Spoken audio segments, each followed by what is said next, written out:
أعوذ بالله من الشيطان الرجيم. بسم الله الرحمن الرحيم.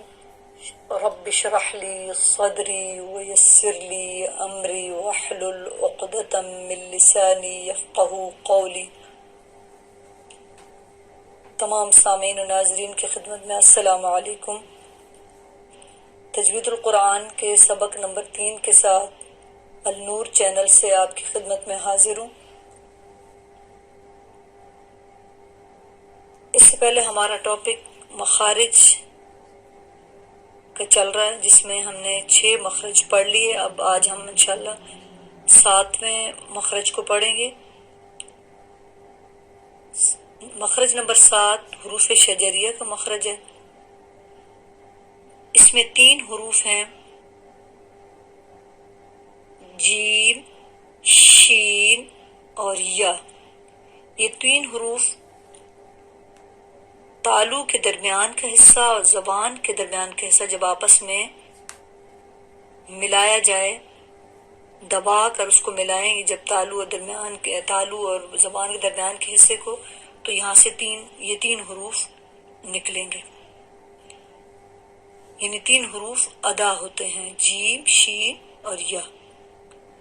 اسی طرح مخرج نمبر 8 جو ہے وہ حافۃ اللسان کا مخرج ہے، یعنی زبان کی کروٹ کا ہے.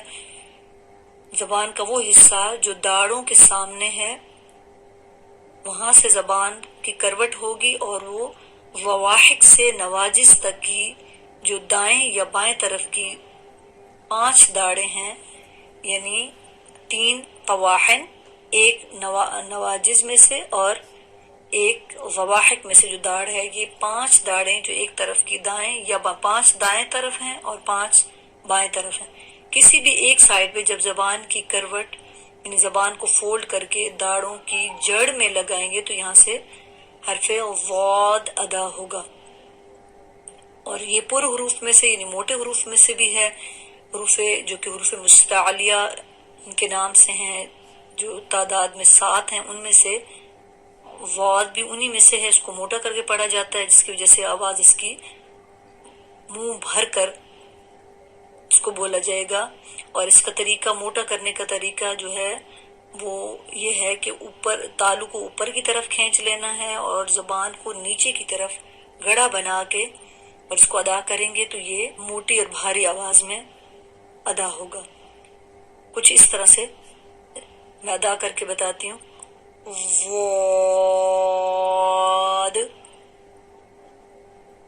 انشاءاللہ آگے چل کے اس کی مزید جو ہے اس کی مشق کریں گے.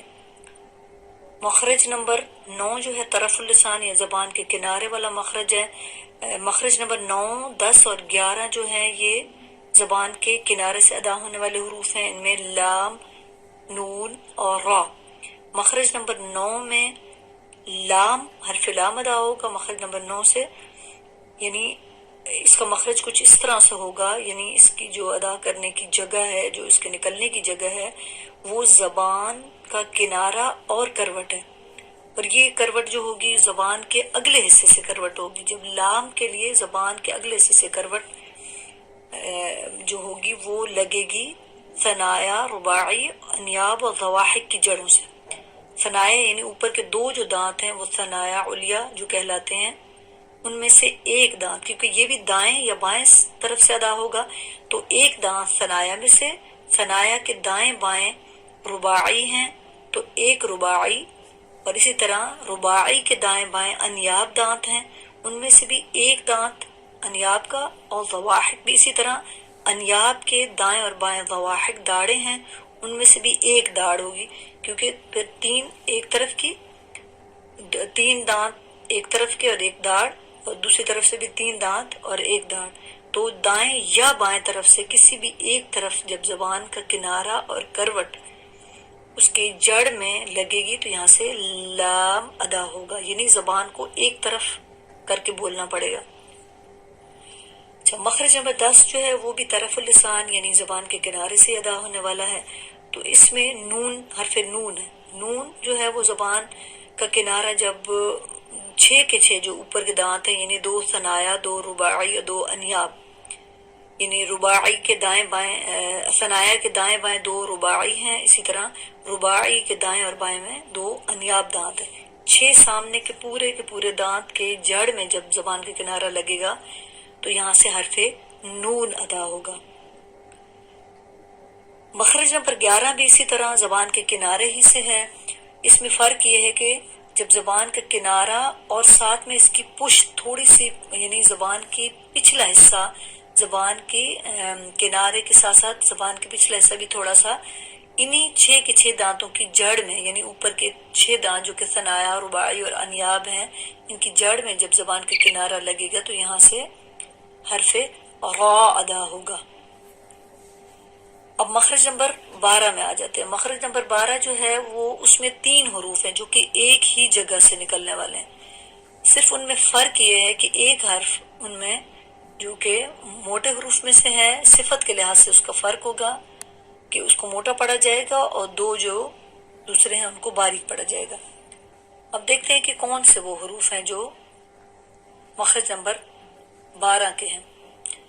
ان کا مخرج کچھ اس طرح سے ہے کہ جب زبان کی نوک ثنایا علیہ کی جڑ سے، یعنی اوپر کے 2 دانتوں کی جڑ سے تالو کی کھردری جگہ سے ہو کر لگے گی تو یہاں سے 3 حروف تو، دال، تا ادا ہوتے ہیں۔ یہ 3 حروف ہیں جن میں سے ایک تا کو موٹا کر کے ادا کریں گے، دال اور تا کو باریک ادا کیا جائے گا۔ مخرج نمبر 13 رأس اللسان، زبان کی نوک سے ادا ہونے والے حروف ہیں۔ یہ بھی 3 ہیں، ایک ہی جگہ سے ادا ہوں گے، مگر ان میں بھی ایک حرف ایسا ہے کہ جو کہ صفت کے لحاظ سے اس کو موٹا پڑھا جائے گا اور 2 حروف کو باریک پڑھا جائے گا۔ یہ حروف صاد، سین اور زا ہیں۔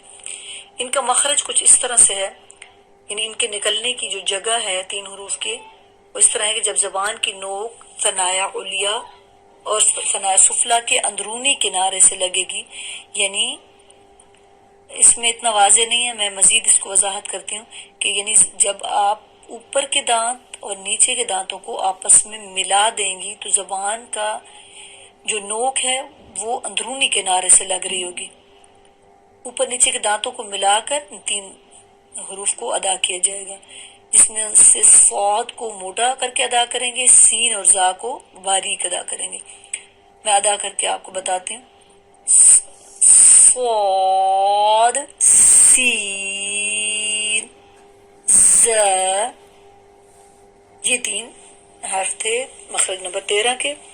اور مخرج نمبر 14 بھی زبان کی نوک سے ادا ہونے والے حروف ہیں، اس میں بھی 3 حروف ہیں، جس میں دال، وا اور ثا۔ وا میں اگر آپ کو سمجھ نہ آئے بتانے سے تو اس میں حرف زوئے، جس کو اردو میں ہم زوئے بولتے ہیں، وہ ہے، زال ہے، اور سے جس کو اردو میں سے بولتے ہیں، یہاں عربی میں اس کو ثا بولا جائے گا۔ تو ان کا مخرج زبان کی نوک جب ثنایا علیہ کے کنارے سے لگے گی، یعنی اوپر کے 2 دانتوں کے کنارے سے زبان کی نوک کو لگا کر بولیں گے تو یہ 3 حروف ادا ہوں گے، جس میں ذال، فا، یہ دونوں حروف باریک ادا ہوں گے، جبکہ وا کو موٹا کر کے ادا کریں گے کیونکہ وہ موٹے حروف میں سے ہے، یعنی حروف مستعلیہ میں سے ہے۔ وا، یہ 3 حروف مخرج نمبر 14 سے ادا ہونے والے تھے۔ اب آ جائیے مخرج نمبر 15۔ مخرج نمبر 15 شفۃ السفلی اس مخرج کا نام ہے، یعنی شفا ہونٹ کو کہتے ہیں، سفلا نیچے والا، یعنی نیچے والے ہونٹ سے یہ حرف ادا ہوگا۔ اس مخرج میں ایک حرف ادا ہوگا اور وہ ہے فا۔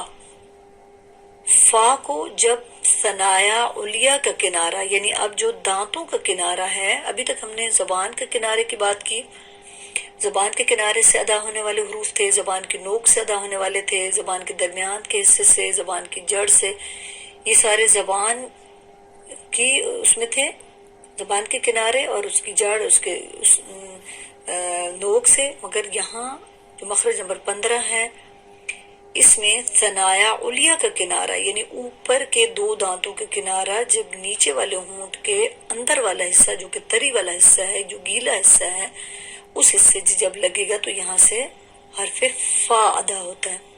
یہ بہت آسان ہے، اس کا ادا کرنا اتنا مشکل نہیں ہے۔ مخرج نمبر 16 جو ہے وہ شفتان یعنی دونوں ہونٹوں والے حروف ہیں۔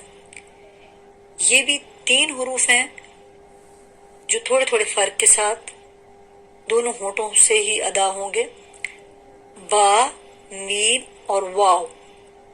با جو ہے وہ ہونٹوں کے نارمل جس طرح ہم بات کرتے ہیں اور جو حصہ ٹچ ہوتا ہے، ہمارے دونوں ہونٹ آپس میں ملتے ہیں بات کرتے ہوئے، تو اسی حصے کو دونوں ہونٹوں کو ملانے سے با ادا ہو جائے گی، با۔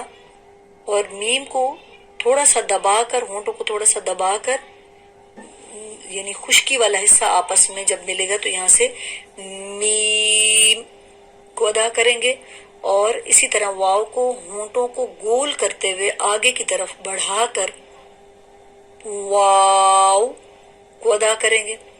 مخرج نمبر 17 خیشوم یا ناک کے بانسے کا مخرج ہے۔